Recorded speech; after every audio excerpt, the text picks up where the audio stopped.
Hello kids, good morning. I hope all of you are fine. So this is unit 11 Indian music. इस chapter में हम Indian music के बारे में पढ़ने वाले हैं. Okay, so let us lead further. Activity 1. Do you know the history of Indian music? क्या आपको इंडियन म्यूजिक की हिस्ट्री पता है? Here is a very brief outline for you. इस चैप्टर में हम कुछ ब्रीफ चीजें देखेंगे जिसकी वजह से हमको पता चलेगा इंडियन म्यूजिक के बारे में. Okay, note out the points you like in your notebook and share with your family members. Identify the instruments with the help of your friends. Okay, अब हम यहाँ पे इन instruments को identify करेंगे. So जो first instruments है वो क्या है? First instrument क्या है? Harmonium. उसके बाद जो नीचे है वो हम सबको पता है. वो क्या है? तबला. तबले के नीचे क्या है? सितार. तबले के बाजू में क्या है? तानपुरा. तबले के बाजू में क्या है? तानपुरा. और तानपुरा के बाजू में क्या है? फ्लूट. फ्लूट के बाजू में क्या है? ऊपर की साइड सरोद. और उसके नीचे क्या है? वायोलिन. ओके स्टूडेंट्स, आप सब लोग ये अपनी टेक्स्ट बुक में नोट डाउन कर लेना इंस्ट्रूमेंट के नीचे जो भी मैंने आपको नाम बताए. Okay, India has a very long history of music. India की जो म्यूजिक की हिस्ट्री है वो बहुत लॉन्ग, बहुत बड़ी है. North Indian music is North Indian music particular is over 2000 years old. Particularly जो North Indian music है वो कितने साल पुराना है? 2000 साल पुराना है. It has been developed in temples and royal palaces. वो कहाँ से बना है? टेम्पल्स और पहले जो राजा महाराजाओं के महल पैलेसेस होते थे ना वहां से ये नॉर्थ इंडियन म्यूजिक बना है. Indian classical music has two basic components. Indian classical music के दो बेसिक कंपोनेंट्स कौन से हैं? राग और ताल. इन दोनों के मिलन से क्या बनता है?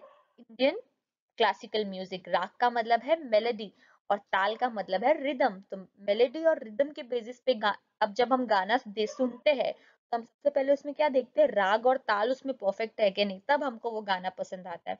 तो ये जो दो मेन चीज है वो इंडियन क्लासिकल म्यूजिक की बहुत इंपॉर्टेंट कंपोनेंट्स है. There are hundred of rags and tals. However, if we learn the basic composition of tal, it is not hard to follow some Indian music by tapping along. देखो, बहुत सारे compositions है ताल के, पर अगर हम कुछ बेसिक सीखना चाहे तो हम सीख सकते हैं. Okay,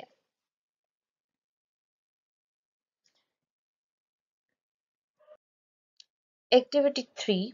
Here is an inspiring passage about a person who devoted her entire life to music. अभी एक ऐसे इंसान के बारे में एक पैसेज है जिसने अपनी पूरी लाइफ म्यूजिक को दे दी. म्यूजिक के लिए ही उसने अपनी पूरी लाइफ जी है. लता मंगेशकर, अ लिविंग लीजेंड. लता मंगेशकर को कौन नहीं जानता? हम सब जानते हैं. उन्होंने बहुत सारे पॉपुलर सॉन्ग्स गाए हैं. So let us lead further. Lata Mangeshkar is one of the most famous singer of Hindi film industry. Hindi film industry की सबसे फेमस सिंगर कौन है? Lata Mangeshkar. She has sung more than 30,000 songs in 20 different languages. 20 अलग अलग भाषाओं में उन्होंने कितने गाने गाए हैं? 30,000 songs. Can you imagine? और 20 अलग अलग लैंग्वेजेस में. Lata Mangeshkar was born on 28 September 1929 in Indore. Her father Dinanath Mangeshkar was also a famous singer. Lata learned music at very young age. Okay, उनका बॉर्न कब हुआ था? 20th सितंबर 1929 इंदौर में. उनके जो पापा थे दीनानाथ मंगेशकर वो भी बहुत फेमस सिंगर थे. तो लता मंगेशकर ने सिंगिंग का टैलेंट उनमें पहले से ही था और उन्होंने वो चीज सीखी किससे? उनके पापा से, और वो भी बहुत छोटी यंग एज में सीखा था. Lata Mangeshkar was very young when her father passed away. जब लता मंगेशकर के पापा की डेथ हुई तो वो बहुत यंग थी. To take care of her family Lata acted in 8 films. उनके फैमिली की ध्यान रखने के लिए, केयर करने के लिए लता ने कितनी फैमिली में एक्ट किया? 8 फिल्म्स में. Her first Hindi playback was for the film Aapki Seva में 1947. उसका फर्स्ट प्लेबैक कौन सा था? कौन सी मूवी में उसने पहला गाना गाया था? आपकी सेवा में, जो कब रिलीज हुई थी? 1947 में.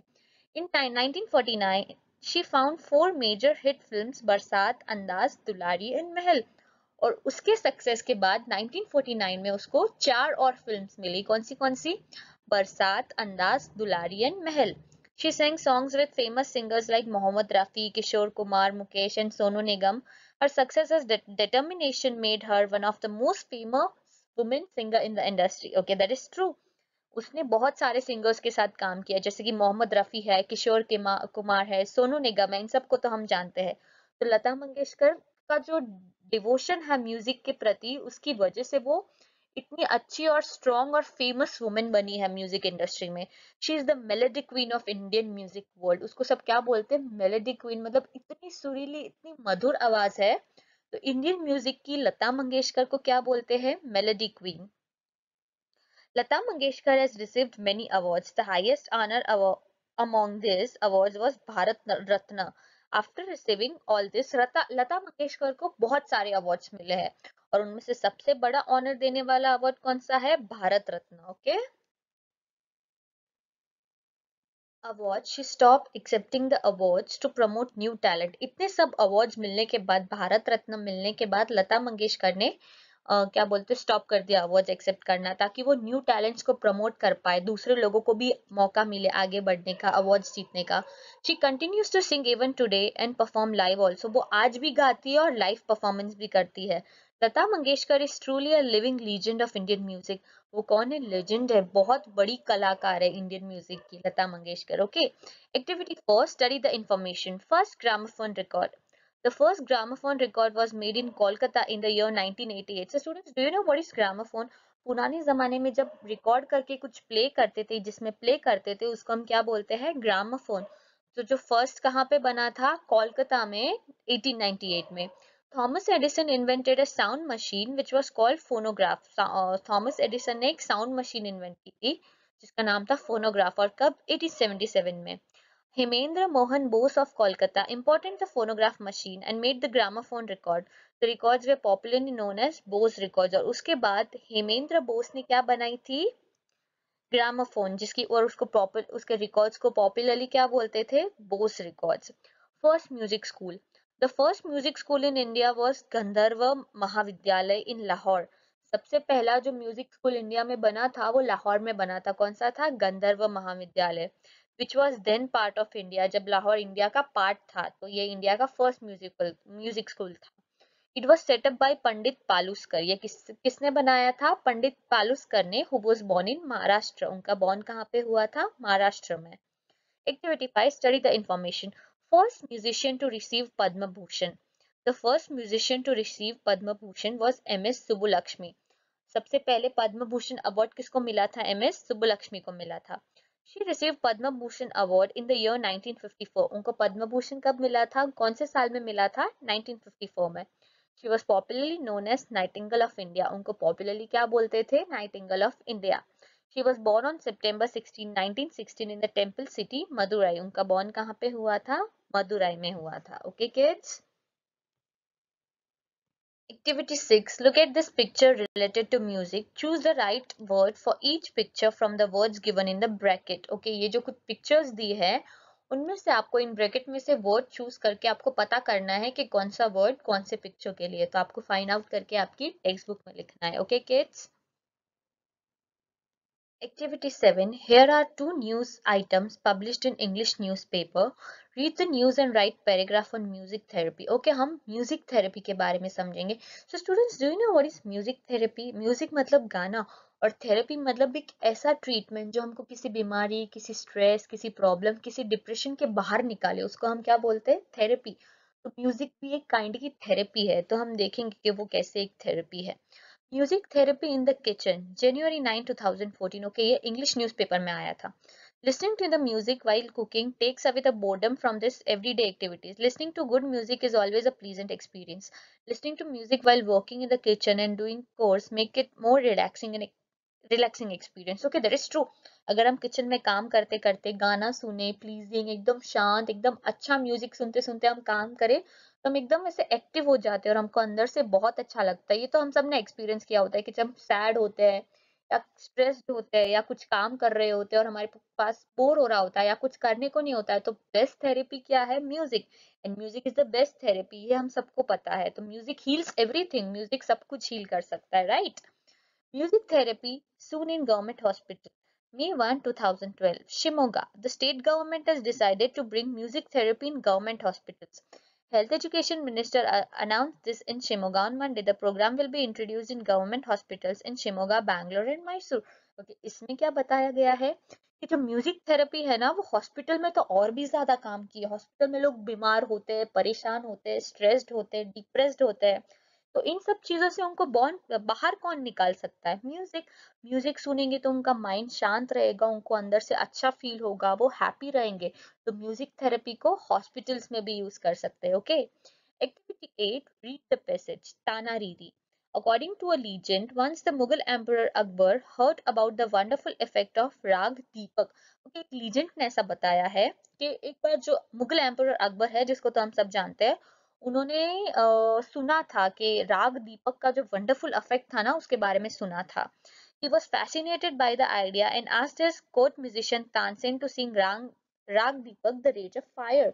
और उनके जो कोर्ट के जो म्यूजिशियन थे, तानसेन, तानसेन को तो कौन नहीं जानता, हम सब जानते हैं। अकबर के जो कोर्ट के म्यूजिशियन थे तानसेन, बहुत मतलब बहुत अच्छा गाते थे वो, उनके पास बहुत म्यूजिक के बहुत अच्छे पावर्स थे। तो उन्होंने उनके जो कोर्ट के म्यूजिशियन तानसेन थे, उनको इंसिस्ट किया कि तुम मेरे लिए राग दीपक गाओगे। So kids, do you know what is Raag Deepak? The rage of fire, जिससे आग लग जाती है। वो राग में इतनी पावर है कि वो आग को पैदा कर सकती है और आग लग सकती है उससे।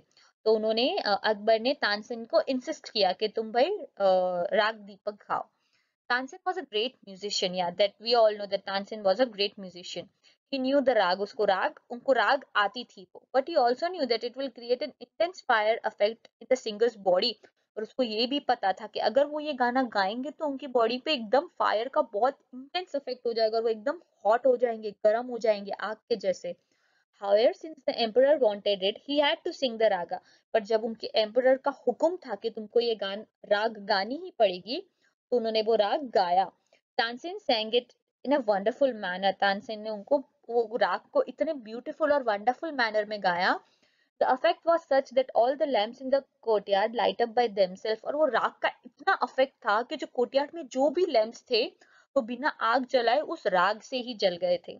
But Tansen's body became so hot that he had to sit in the nearby river to cool himself। पर वो राग दीपक गाने की वजह से तानसेन की जो बॉडी थी वो इतनी गर्म हो गई थी, इतनी गर्म हो गई थी कि उनको एक रिवर के पास बैठना पड़ा था खुद को कूल करने के लिए।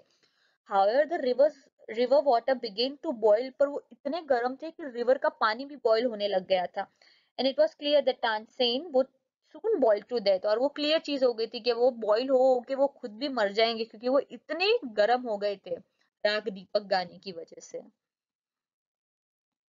Tansen knew that body can be cooled only if someone sings Rag Malhar to bring showers of rain। जो राग मल्हार था, अगर कोई पहले जमाने में अगर लोग राग मल्हार गाते थे पूरी श्रद्धा से, बहुत अच्छे से, एकदम ट्रूफुली, एकदम मन से गाते थे राग मल्हार, तो क्या होता था, उससे बारिश आती थी। और राग दीपक से क्या होता था, आग लगती थी। तब तानसेन ने सोचा कि उनके पास कूल डाउन होने का एक ही तरीका है कि कोई राग मल्हार गाए और बारिश आए। He set out on search to find someone who could sing राग मल्हार to cure him। वो सर्च में निकले, ढूंढने निकले किसी को कि जो उनके लिए राग मल्हार गाए। In due course he reached Vadnagar in Gujarat. और ये ढूंढते ढूंढते वो गुजरात के वडनगर में पहुंचे। Where he found two sisters, ताना एंड रीरी। वहां पे उनको दो सिस्टर्स मिली, ताना रीरी, who could sing राग मल्हार, वो राग मल्हार गा सकती थी। Tansen asked for their help। They agreed to sing राग Malhar to cure him। Tansen ने उसको बोला कि भाई तुम मेरी हेल्प करोगे कूल डाउन होने में, तो उन्होंने अग्री कर दिया, that will help you। Tana and Riri were also great musicians। When they sang Rag Malhar, rains came down in torrents which cooled Tansen's body and saved his life। ताना और Riri भी बहुत great, बहुत बड़े musicians थे। तो जैसे ही उन्होंने राग मल्हार गाया, तो उसकी वजह से एकदम जोर से टोरेंट्स की जैसे बारिश आने लगी, जिसकी वजह से तानसेन की बॉडी कूल डाउन हो गई और उससे उनकी लाइफ बच गई। तो आप देखते हो कि म्यूजिक का कितना मेंटल और फिजिकल अफेक्ट है, कि अच्छे से राग गाने से इंसान आग को भी काबू कर सकता है और वो बारिश को भी ला सकता है। तो म्यूजिक का इतना अफेक्ट है हमारी लाइफ में। Music is an important part of our life. कितने ही टाइप के हम गाने सुनते हैं, बॉलीवुड सॉन्ग है, क्लासिकल है, नॉर्थ इंडियन है, साउथ इंडियन है, कितने अलग अलग गाने हम सुनते हैं।